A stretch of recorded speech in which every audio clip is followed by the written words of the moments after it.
It's not too often that builds can excel in both PvE and PvP, but with the Void Hunter and Gyrfalcon's Hauberk, we actually have just that.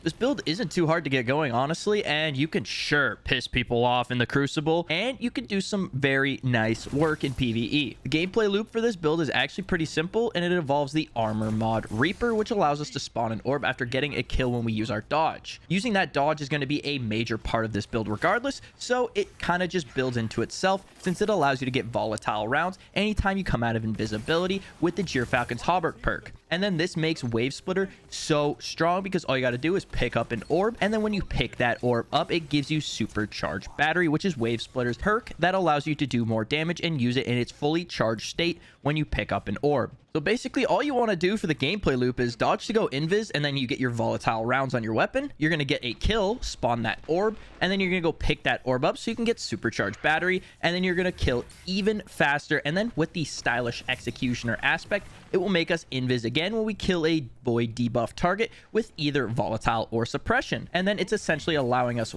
wall hacks through True Sight, because we're going to get that perk off of Stylish Executioner pairing with the volatile or suppression kill. And then we're going to be able to chow our next fight when we want to, because we're going to be able to see enemies through the wall using our wall hacks that are legal, unlike the ones going on in the Crucible right now. Hopping right into this build, it's going to be pretty similar for both, outside of one fragment for PvP and PvE changing. For PvE, we're going to use Deadfall Tether, Marksman Dodge so we can reload our weapon, and then we're going to use, obviously, our Triple Jump, Strafe Jump, whatever kind of jump you want to use, and then we're going to use Vortex Grenades in PvE, allowing us to get the most amount of damage on the most amount of enemies. For aspects, we're going to run Vanishing Step and Stylish Executioner. Vanishing Step's going to allow us to go invis, simple as that, which allows us to proc Gyrfalcons, and then Stylish Executioner is going to allow us to go invis again when we defeat a target with a void debuff, and we're also going to get True Sight because of this. A little bonus to that is our next melee attack, while invisible, is going to weaken targets, allowing us to further the gameplay loop. For PvE, our fragments are going to be Echo of Remnants to allow our grenades to last longer, then Echo of Persistence to allow our void buffs applied to us to last longer, which is Invisibility, Overshield, and Devour. And then we're going to use Echo of Undermining so we can weaken targets with our grenade. And finally, Echo of Starvation so we can get Devour when we pick up a Void Breach or an Orb of Power, which is going to be spawning quite a bit. Now, on the PvE side of this, we're going to be using Echo of Persistence, Echo of Vigilance, Echo of Leeching, and Echo of Starvation. Again, we're going to be getting Devour with Starvation. We're going to be getting a longer Invis Devour and Overshield with Persistence. And then Vigilance is going to give us an Overshield when our shields get depleted after we defeat a target. And then finally, Leeching is going to allow us to start health regen when we get a melee final blow. A grenade can be whatever you want. I actually like to run Axion Bolts in PvP. You could also run Void Spikes or Vortex Nades again. And then for the dodge, I like to use Marksman Dodge, or you could use Gambler's Dodge here. It's up to you. Strafe Jump is my choice of movement ability in PvE, so we can throw a little bit of that finesse in our jumps. Now, when we look at the stats that you should build into for both, I would recommend going for mobility, resilience, and discipline. And the reason is because we're not going to go for recovery. We're actually just going to utilize Devour so we can instantly regen all of our health when we pick up an orb or Void Breach, making recovery not that necessary. Jumping right over here into the artifact, there's a couple that you should definitely pick up to allow this build to excel, especially in Season of the Deep. Authorize mods Void so we can get Void mods for cheaper. We're going to go Unto the Breach, so anytime we defeat a Void debuff target, it's going to create us a Void Breach, which is going to allow us to go pick that up and get Devour. And it's also going to work with Protective Breach, which gives us an Overshield or refreshes our current Overshield anytime we pick up a Void Breach. And then Supernova, as anytime we pick up one of those Void Breaches, it's going to cause our next source of Void damage to create a large weakening pulse, which is going to be phenomenal in both PvE and PvP. Weapons are going to be pretty straightforward. Wave Splitter is obviously going to be our energy, as this one is the entirety of the build.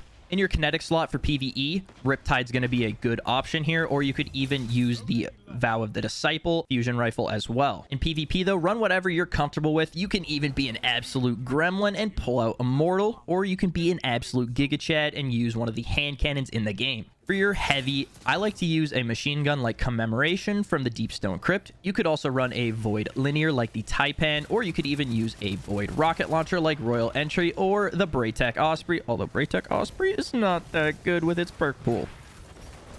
Now let's take a look at our PVE armor mods first, so you can kind of figure out what to build into when you look at the PVE side of this. On our helmet, run some siphon mods for both your energy slot, which is going to be void, and then you could run one for your kinetic slot, which I have stasis on right now, but you can run kinetic, whatever you want. And then obviously we're going to have dynamo, so we can get super cooldown reduction when we use our dodge near enemies. Our gauntlets are going to have an impact induction, firepower, and then a momentum transfer, so we can start regenerating our abilities a little bit faster when we use them. On our chest piece, I like to just run as much resistance as possible right now because there is a lot of arc damage in this game, like for example in the Ghost of the Deep Dungeon, and let me tell you, those moths hurt like a mulletfucker. On our boots here, we're going to have 2 weapon surges for the Void energy weapon, so we can do more damage with our Wave Splitter, and then we're also going to have Innervation, so we can reduce our grenade cooldown when we pick up an orb.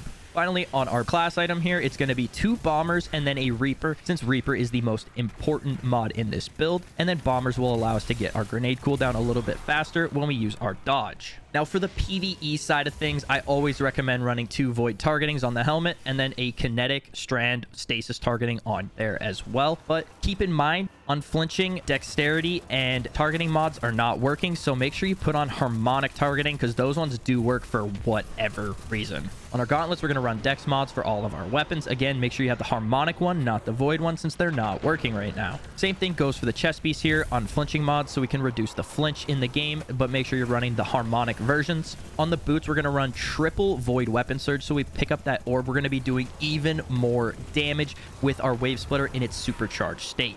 And then finally on the class item, again, make sure you have that Reaper mod. It is vital to this build, especially in PvP. And then have 2 bombers on so we can get that grenade back faster. This is hands down my favorite build in the game. Like, ever since Gyrfalcon got a rework, this thing has not left my arsenal, and I don't think it's going to be leaving my arsenal anytime soon. This build is phenomenal in both PvP and PvE.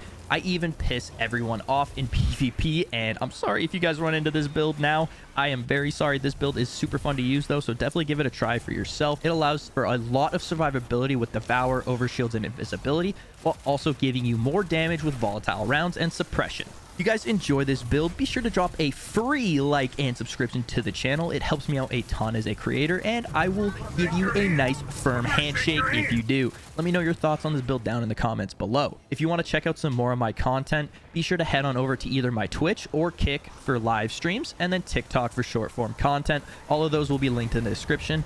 We're on our road to getting affiliated on Kick, so if you guys could go drop a follow over there, that would be greatly appreciated. Again, firm handshakes coming your way if you do. I appreciate you all making it to the end of the video here. I hope you guys have a phenomenal rest of your day, and I will catch you guys in the next one. Peace.